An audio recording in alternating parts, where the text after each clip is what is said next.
Good morning, viewers. Today I am present before you with the poem The Second Coming. It is written by W.B. Yeats. Before I begin the podcast, it is advisable that you keep a notebook and a pen so that you can jot down the important points relating to this particular poem. It is further advisable to use earplugs while listening to the podcast. Now, before I begin, I would like to tell you that this particular poem is one of the very important poems written by W.B. Yeats, and there are a number of aspects that this poem has. But what I have thought is I will be breaking the different topics relating to this particular poem, and I will be dealing with each one of them in separate podcasts. So, in today's podcast, I will be talking about the introductory part of the poem and the theme. In the next part, I will be discussing the analysis of the poem. So, don't forget to like, share, and subscribe to the channel. So, let's begin. The poem, entitled The Second Coming, is one of the greatest poems composed by W.B. Yeats. It was composed in 1919, a month before the composition of A Prayer for My Daughter. The inspiration to compose it came to the poet from the Easter Uprising of 1916 and the Irish Civil War of 1919. During the Civil War, the British government employed brigades of blacks and tans to crush down the patriots.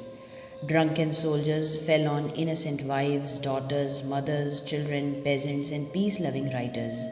The scenes of violence led many to believe that civilization has lost its hold in Britain. The poet's mind was filled with gloom. The poem is the outcome of a state of a mind troubled with ominous forebodings. The title suggests a new manifestation of God to man. The Christian era draws to its close. Now that its great year of 2000 years is ending, we don't know what the new shape of things will be, but it must be terror-filled for us by virtue of the simple fact that it will entail so revolutionary a change. Already we have seen the breakdown of the old assumption in the Great War and the Civil Wars and the rise of mob tyrannies. The dark forces of the pre-Christian age will come into their own again. Now let us come to the theme of the poem. The poem is one of those few compositions which can be understood if we have some knowledge of Yeats's philosophy of history. Yeats believed that history runs in cycles. He equates it with the motion of swiftly rotating gyres or cones.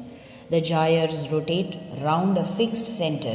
Their circumference widens as they rotate, and at last disintegration sets in. The disintegration starts at the circumference and gradually involves the center as well.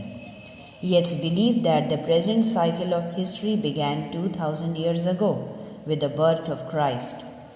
Prior to it, there prevailed in the continent the Greco-Roman civilization, which began in 2000 BC with the mating of god Zeus with Leda.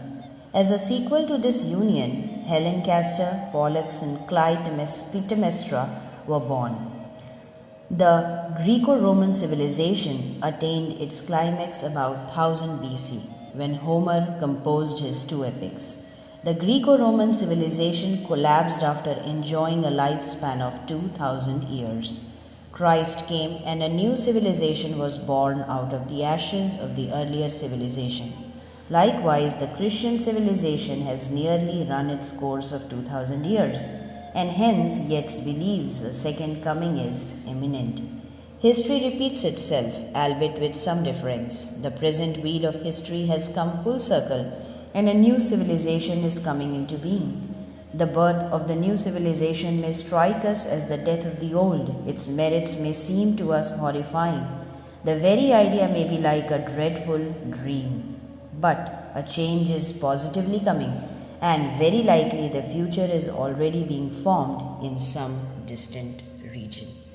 So this was the first part of the second coming, wherein I presented to you the introduction and theme. Please do like, share and subscribe to the channel, and do visit the channel for the next podcast, which will be on the analysis of the poem. Here's wishing you a great day ahead. Thank you.